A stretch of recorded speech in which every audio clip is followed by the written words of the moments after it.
to you live from P5 in the morning. We're going back in time to December 7th, 1941, when the Japanese attacked Pearl Harbor. Yes, indeedy. That's when the Americans decided to enter the war. After 2,403 people had to sacrifice their lives, 68 of them being civilians, and over 1,000 wounded. We lost so many battleships, aircrafts, and cruisers in the war, but I guess it turned out to be for the better.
Yesterday, December 7th, 1941, a date which will live in infamy. The United States was attacked suddenly and deliberately by the air and naval forces of the Empire Japan. The attack yesterday on the Hawaiian Islands has caused severe damage to American naval and military forces. Very many American lives have been lost, in addition to the American ships that have been reported torpedoed on the high seas between San Francisco and Honolulu. The Japanese attacked the United States without warning. The attack lasted 110 minutes from 7:55 a.m. until 9:45 a.m. A total of 2,335 U.S. servicemen were killed, and 1,143 were wounded. 68 civilians were also killed, and 35 were wounded. The Japanese lost 65 men, with an additional soldier being captured. Pearl Harbor is on the south side of the Hawaiian island of Okinawa and is the home of the U.S. Naval Base. The attack on Pearl Harbor brought the United States into World War II. When the Japanese left Pearl Harbor at 9:45 a.m., the Americans didn't realize that the attack was actually over. They expected another wave to hit. The day following the attack on Pearl Harbor, U.S. President Franklin D. Roosevelt declared that December 7th, 1941 would be a date that will live in infamy. The United States declared war on Japan on December 8, 1941, the day following the attack on Pearl Harbor. Remember Pearl Harbor became a rallying cry for the U.S. during World War II. Did you know some of the battleships sunk that day were resurrected?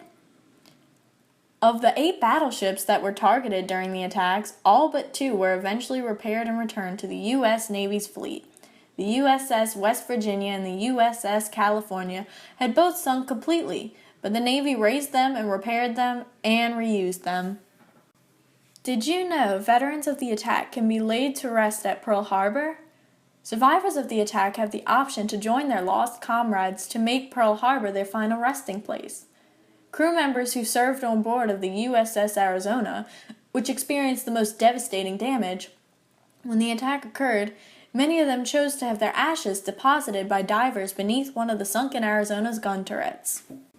Did you know the USS Arizona still leaks fuel? The day before the attack, the USS Arizona took on a full load of fuel, nearly 1.5 million gallons. Much of the fuel helped ignite the explosion and subsequent fires that destroyed the ship, but amazingly, some of the fuel continues to seep out of the wreckage. Did you know service members stationed in Hawaii took care of the memorial during the government shutdown? Service members stationed in Hawaii treated Pearl Harbor as a living memorial and have been known to rally around it when times are tough. In October, for instance, when the U.S. government shut down for more than 2 weeks, no one was around to take care of the memorial site. A spontaneous group of servicemen and their families gathered to tend to the seemingly abandoned site, raking, weeding, and mowing the overgrown grass. Their message, they said, was to all the veterans, "We haven't forgotten about you. We will not forget about you." Did you know many tourists from Japan come to visit the memorial? When most students can tell you that the Japanese were responsible for the attacks on Pearl Harbor, not everyone realizes that the Japanese now visit the memorial in droves. Japan, now one of America's strongest allies, is the largest source of international tourists of the state of Hawaii. They pay their respects at Pearl Harbor just as Americans do, and ironically, the economic vitality of Hawaii today depends largely on tourism from Japan. Back to you, Tom, with the weather.